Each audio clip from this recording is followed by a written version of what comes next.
Hi, I'm Alex from NME, and today we're with the stars of a new Netflix series, Living With Yourself, Paul Rudd and Aisling Bea. Hello, Hi. NME. So guys, the series is about living with a clone version of yourself. Mm-hmm. Do either of you have any bad habits that would annoy you if you had to live with yourself? No.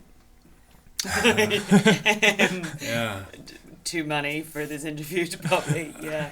You know what I do is I'll make coffee. I drink a lot of coffee, and I'll take a coffee cup. I was going to say the exact same one with tea, and you just leave a And I load of leave them around. cups all over the apartment. That was and I was going to sometimes, say that one. yeah, and it's an awful thing. And sometimes, so I go back to them and take sips of cold tea. I don't do that. Oh, do you not? No, but I'll leave it, and it's a terrible habit. How did you film the scenes with Double Paul? Well, I would first of all go and rehearse the scene with the directors and the crew, and say, "Oh, I'm going to do this, and let's map it out, and we'll figure out the blocking." Then I would look to see which character was driving the scene, and that was the character I would film first. And what I would do is record the scene with the sound department, and then I would act the scene but listen to the playback. So I wasn't acting opposite a stand-in or another actor, and I would just pretend that I was there, and somebody was giving me the cue lines and they'd hit it on an iPad. They were synced up, and so then we'd figure out what take really worked.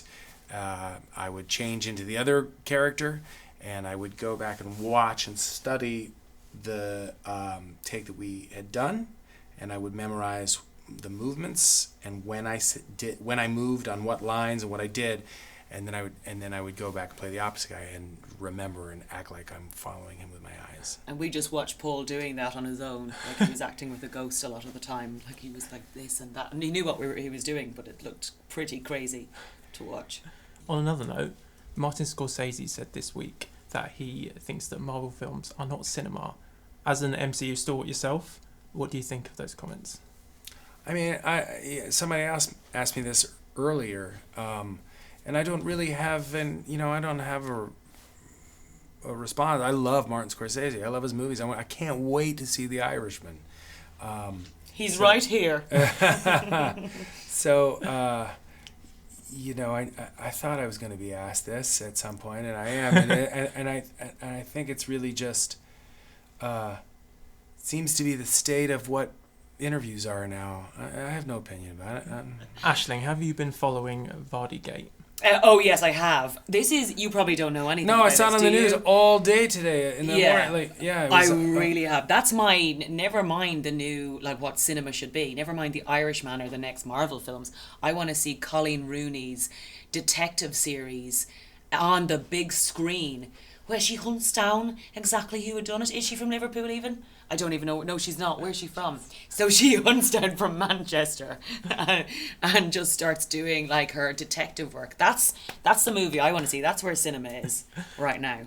Have you heard about this, Paul? Well, I saw it all over the news this morning as I did somebody go to sell their something on social media. So Colleen Rooney is Wayne Rooney, massive footballer, player. Right, I know Wayne Rooney, sure. Yes. So this is his wife, and somebody on her private Instagram account has been selling off stories to the Daily Mail, things that no one else should know about unless you're one of her close friends on Instagram.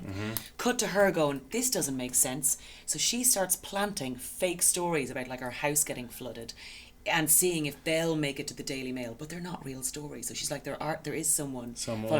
Then she narrows it down to who she thinks it is, and she removes everyone else from the stories except for this woman, Rebecca Vardy, who is the wife of another famous footballer, and she puts up that story. So Rebecca Vardy is the only person, but she doesn't know that when she's looking. She's like, oh God, the story about my kitchen getting flooded. And she goes and leaks a story, and that's how when Colleen sees a story, she knows that only Rebecca has seen it to put it in there. Isn't that like brilliant? That's top stuff. Would you be keen to play with either of them in the inevitable adaptation? I would like to play both of them. I can only using the technology that you discovered on this show. I want to use my Paul was a bit like my Karate Kid sort of moment, so I want to use my Mr. Miyagi skills from watching Rudd, and I would play both parts. Okay, thanks guys. Thank you so much. Thank you so much. Thank you.